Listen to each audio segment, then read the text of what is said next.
la encargada de cerrar esta mesa va a ser Trine Hannemann, chef, propietaria de Kokken en Dinamarca, es miembro del consejo del Basque Culinary Center, es autora además de 10 libros de recetas, colaboradora de medios como The Guardian, de la BBC. Es autodidacta y sobre todo activista, ¿no? Porque ha sido una gran defensora de la cocina orgánica y de proximidad, que con el tiempo se ha normalizado en Dinamarca. Además, he de decirlo, ha dado de comer a los Rolling y a Tina Turner y a Elton John en sus giras. Entonces, sorry. Prefirió estudiar literatura a estudiar cocina. Y yo creo que de ahí puede ser que le venga esa importancia que le da a la palabra y a la comunicación en los equipos de cocina, ¿no? Para ella la diversidad es algo que va más allá incluso del género y que también implica una forma de liderar equipos siempre desde, como comentaba al principio, sabiendo que somos personas que venimos de alguna parte con nuestras heridas y con nuestra propia geografía, ¿no? Ella en más de una ocasión ha dicho que la conversación ya ha cambiado, por lo tanto no tenemos por qué estar hablando de por qué ha cambiado esta conversación, sino que tenemos que ir al grano y bueno, pues a ello se va a dedicar en esta última charla. Welcome.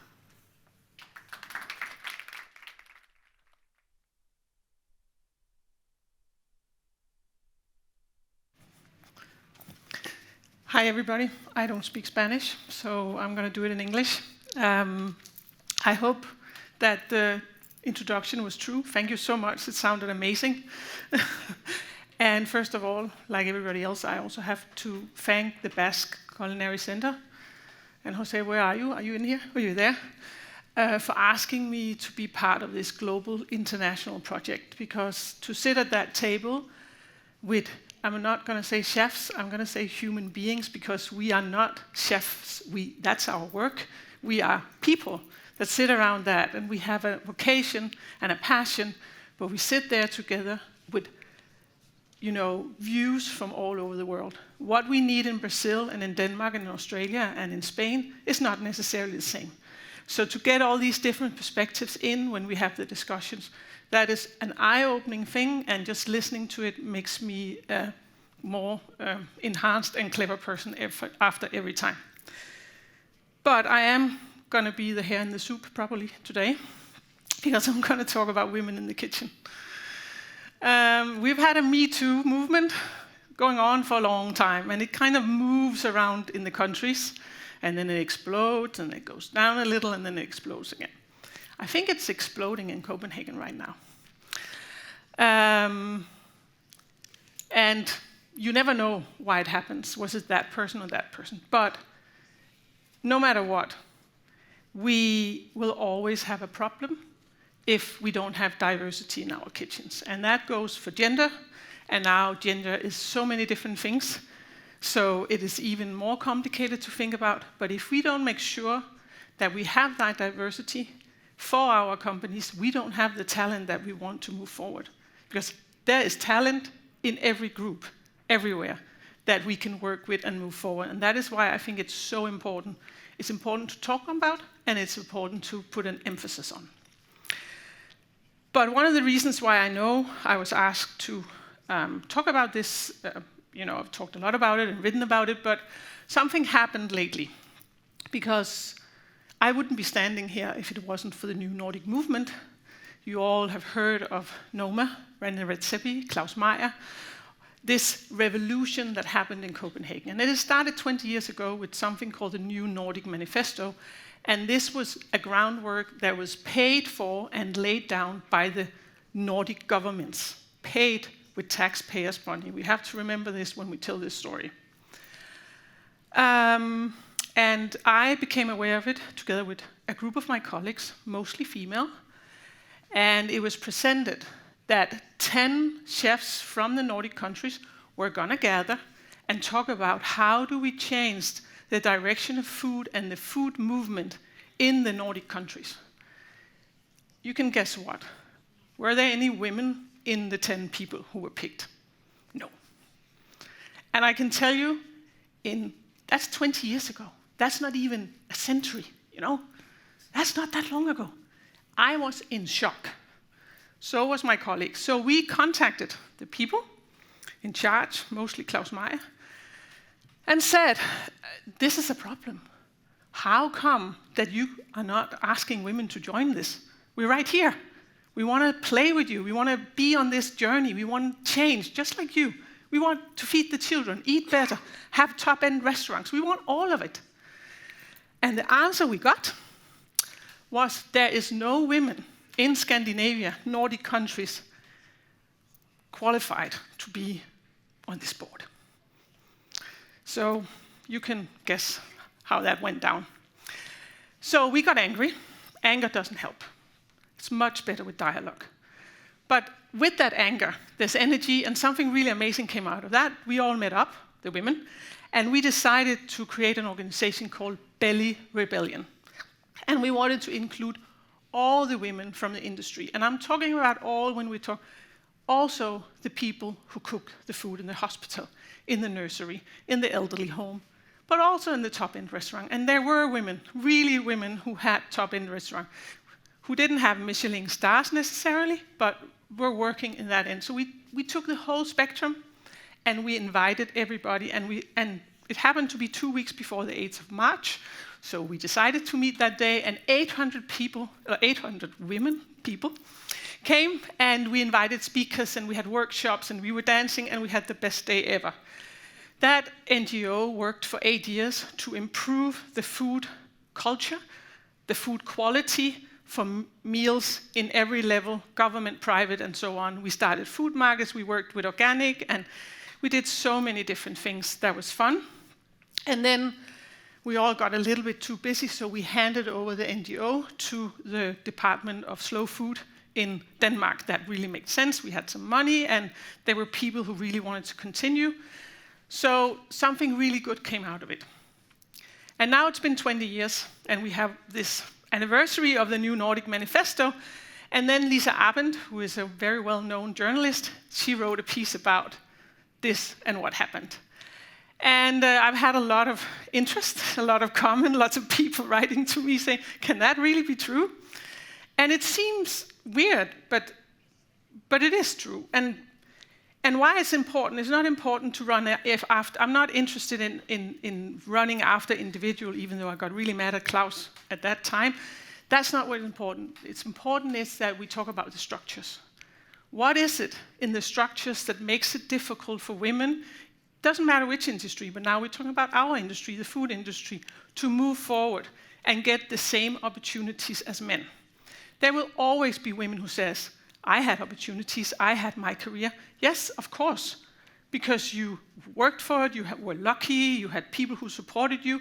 There will always be that. But when you look at how many female chefs there are, I can tell you there is leading women who owns businesses in Denmark. And we're talking a country who really prides itself in equality. This is something we say, we have all this maternity leave, we have all these programs for equal rights, and so on and on. I can even not mention 10 women in Denmark who owns their own business. I don't know them. And the one that you probably know of, because she's been nominated and she's won Best Chef, is Camilla Seidler. She's a very good friend. And every time somebody knows anything about, or a journalist wants to talk to somebody, they call me and Camilla Seidler. And we're like, go find somebody else. There's plenty out there who needs a voice. We don't want to be the same people all the time. We need to share this platform. We need to support. And it's not only women supporting women. Everybody needs to support women to make sure that they can fold out their creativity and their role.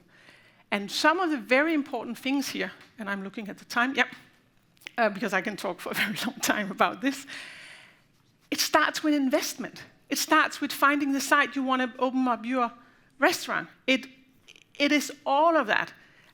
There is, statistics that show how difficult it is for women to go to a bank and get investment. It's very few investors who have a lot of money who think about female chefs when they want to invest in a restaurant. They ask a male first. They know males more. They go to the same bar. They have a boys' club. They do something. You know, there's all these structures that can look hidden, but they're there, and it's very, very important that we look at them and that we understand them. The other really thing I think is very important when it comes to the female space in the kitchen is that we listen to the young women, that we listen to how does it feel for them to work in the kitchen? What kind of career would they like to have? You know, you're 18, you just started as apprentice. What do you want? Do you want to feed lots of people? Do you want to be a mega star with your own TV show? What is it, what the young women who are working for us? Maybe they're a little bit more quiet. Maybe they don't, you know, maybe they're not quiet and very good at doing it themselves. But often you need to look at your team. That is not saying you shouldn't promote the young men as well, but you have to ask yourself this question: do I do both? Do I look at it? Do I look at the people in my kitchen and see what is their opportunities and possibilities and how can I help them? And the other thing about movements, because we all of the political things we're talking about here all has to do with the movements. If it's changing the way industry is doing it, if it's changing how the farmers can sell and produce their products in a valuable way, if it's climate change, it's this, that, and this. Movements is about people, and it's about a lot of people together. The problem, what happened, and I always say this with the Nordic food movement, or manifesto, or whatever we call this thing, is if it doesn't include everybody, it is not a movement. If it has one leader, it's a cult. And cult can't change anything. They crumble at some point. At some point, the leader gets tired of the people, or the people gets tired of the leader. A movement is all of us getting together and deciding we want to change this. We want to talk about it, we want to listen to it, and we want to take it seriously. And from there on, we can actually change everything. But we need to make the decision. And it starts with listening, and it starts to understand and acknowledge that we actually do have a problem. So, ending the day like this, I'm really sorry, so I'm going to tell you about my, because everybody always mentions it, but yes, I did start my career with creating a catering company that went on tour with rock bands. And I was 26 years old, and I had 2 small children, like this, and a husband. And it was a friend of mine who owned this company, and I was just starting out wanting to go back into cooking because I've been studying, and she said to me, "Trine, why don't you buy my company? Because I need a break. I need to do something else." And I said, "Yeah, why not?" Had no idea. So I bought the company. And I started going on tour. Yes, I've been on tour with the Rolling Stones, Tina Turner, Soundgarden. But the tour that changed my life was the tour with Red Hot Chili Peppers. Because this is a very big joke in our family. I went on tour, and normally I would start up the tour. So when you go on tour, it can be 3 weeks, it can be 8 weeks, 12 weeks, and you have a whole kitchen packed in flight cases. You get in the morning, you have a runner who comes in with the list of shopping you sent to them 2 days before, and you don't know where you are. You're in some stadium, you set up the kitchen in the basement, and then you unpack everything. And I'm telling you, you bake bread, you make cakes, you make 3 courses, you make all the band rooms, you have all the VIP. It is the most crazy job on this planet, but it's really fun. And so I was going to take the first week, and then I hired somebody, a chef, to come and take over, and then I would go home in the middle of summer to a summer house where my husband was sitting with a lot of our friends. We rented a lot of houses near each other. What happened was that the chef didn't show up. 1 week, next week, didn't show up. So I ended up going on tour with Red Hot Chili Peppers for 5 weeks, and my husband and my children ended up having a vacation without me. And of course, it was a big joke because he would say, "Yeah, Trina's not coming today, she's still with the Red Hot Chili Peppers." So, I mean, when I came back home, I looked at my family and I said, this is not going to work. I've been away for 2 years, way too much. I really want to see my family. I want to be home at night. I want to have dinner with my kids. So I thought, I'm going to do lunch. So I sold the company and started a canteen company that I've been running for 23 years that I sold just before COVID started. So, it took me on an amazing journey into the everyday food and to working with feeding people real food every day. So I hope that is a positive note, and thank you so much for listening. Please go out into your kitchens or wherever you work and look to see there what difference you can make. Thank you.